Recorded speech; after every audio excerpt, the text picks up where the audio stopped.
This is the difference in college football in November. It always has been. It always will be. There's only a few games to be played, 12 in the regular season. Therefore, the season can come down to this.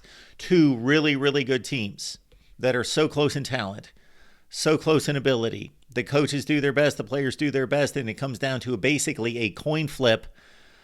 But one team that's had the breaks, has played with poise, has played in the clutch and done the right things and executed at the right times, moves on toward championship aspirations. The loser continues to mess up in key situations, continues to drop close games, and is now looking at an off-season of questions and concerns and decisions to be made.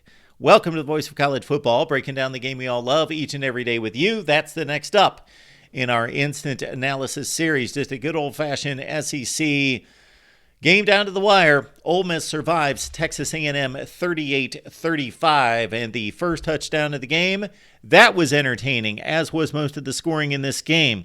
A beautifully lofted throw from Jackson Dart to Trey Harris, who beat Sam McCall on the play, the former five-star who committed and signed at Florida State, transferred to Texas A&M. Quinshon Judkins with the touchdown, and Ole Miss's offensive line is one of the very best in the SEC. They went up 7-0, and the Rebels were a far superior team for much of the first half in this ball game. Ainias Smith, though, is one of my favorite players to watch. It seems like he's been with the Aggies forever, but he is just the Swiss Army knife. They like to give him the ball, hand him the ball, pitch him the ball, and of course, more than anything, get him out in space, and they did that time and time again on this day for 94 total yards. The Texas A&M struggles against the best teams have been well documented. I went through the Jimbo Fisher years, 5-10 against the top 10. 10-15 against the top 25 isn't quite as bad as what I thought it might be, but 8 consecutive road losses make it 9 consecutive road losses now.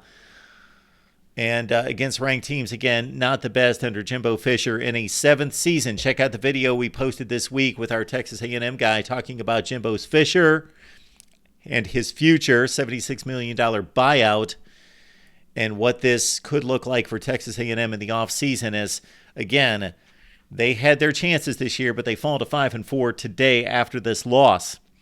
Max Johnson, this is one of the issues with his football team. He's a good quarterback. He's definitely an excellent backup quarterback. Connor Weigman lost for the season, of course, a few weeks ago. Max Johnson gets hit more than anybody in college football practically. Almost a 50% pressure rate, hit rate on Max Johnson, way above the average. And he got hit more today. Ole Miss completely outplayed Texas A&M early. They went up 14-0. And again, it was that guy, Trey Harris. This was the Trey Harris show on this day. He went up and over the corner to haul in a second touchdown to make it 14-0.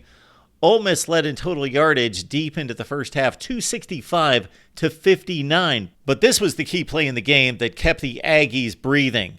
Ole Miss up 14-0, driving near the goal line, had a first and goal inside the 5, driven back based on negative plays and also penalties to a 4th and 22, going for the field goal to go up 17-0 again. They had a touchdown called back that made it 21-0, or would have.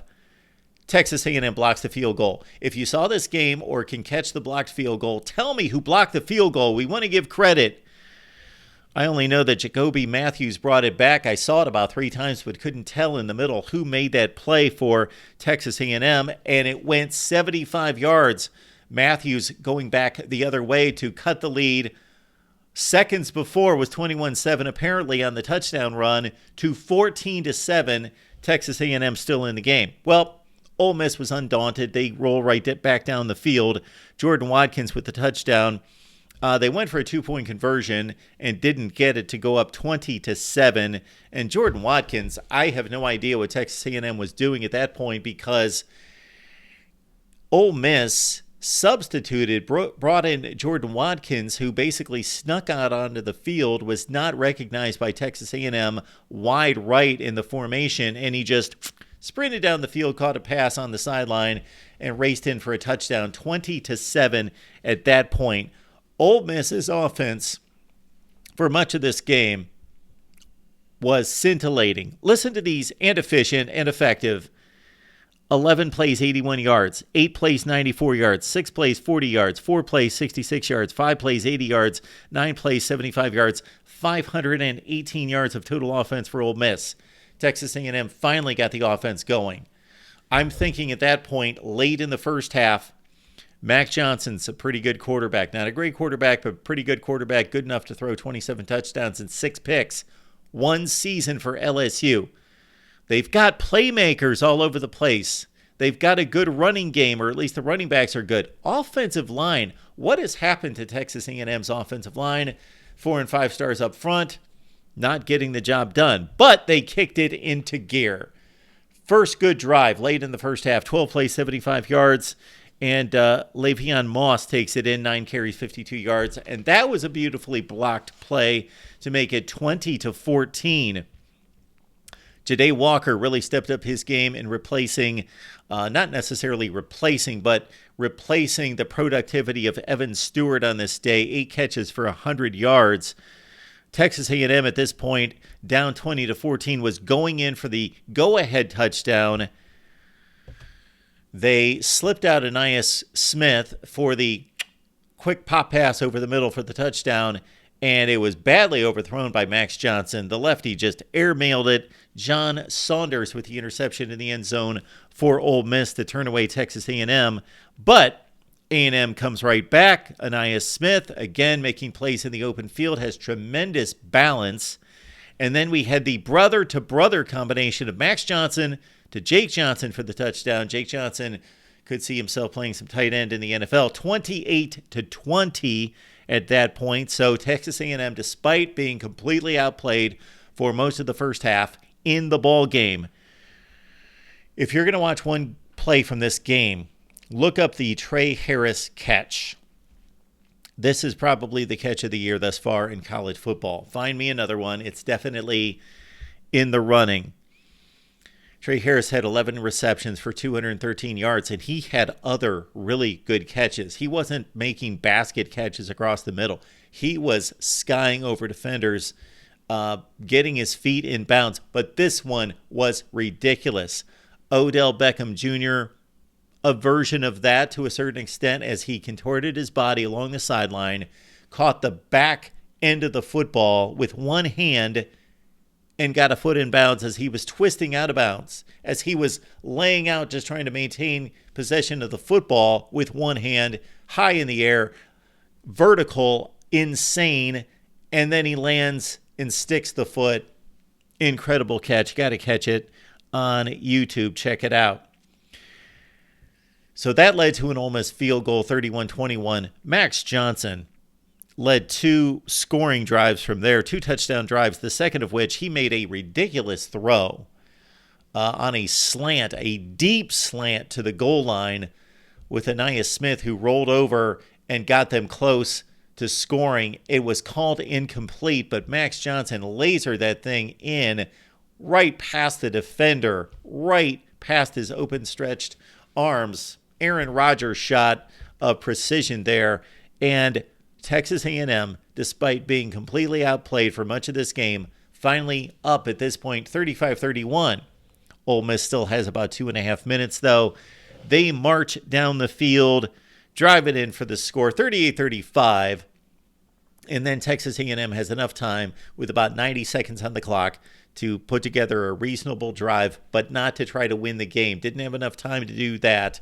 Did not have the timeouts set up for the field goal, and it was miserably short. And Ole Miss survives in this ball game. So you probably watched the game. You can look at the highlights. You can look at the box score. You can look at all of it. The main emphasis here is what we've got going forward. Ole Miss is going to be watching this LSU-Alabama game intently. They lost head-to-head in Tuscaloosa. They need LSU to win. They've got the head-to-head on LSU, but not Bama. Of course, Bama is yet to lose a game in the SEC. Ole Miss is now 5-1. LSU has 1 loss in the SEC as well. Ole Miss needs to get Bama out of the way. The Rebs are 8-1. They were number 10 in the nation in the college football playoff rankings. I would think that they would barely budge depending on what other teams do, that the playoff rankings committee would say that this is basically what they should do against Texas A&M, a talented team, we know that, but where's Texas A&M going in all this? 5-4, 3-3 in the SEC, probably going to finish at 7-5. They've got Mississippi State next week. They've got LSU to finish on the road.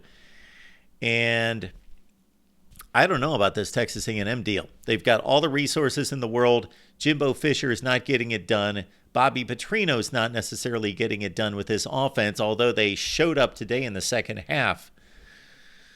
But what should be one of the best defensive lines in the country, and it is from a talent and production standpoint most of the time, did not control a game like today at all. The secondary got shredded. And again, Texas A&M, with all the resources, all the recruiting, everything they've got going for them, it is not working.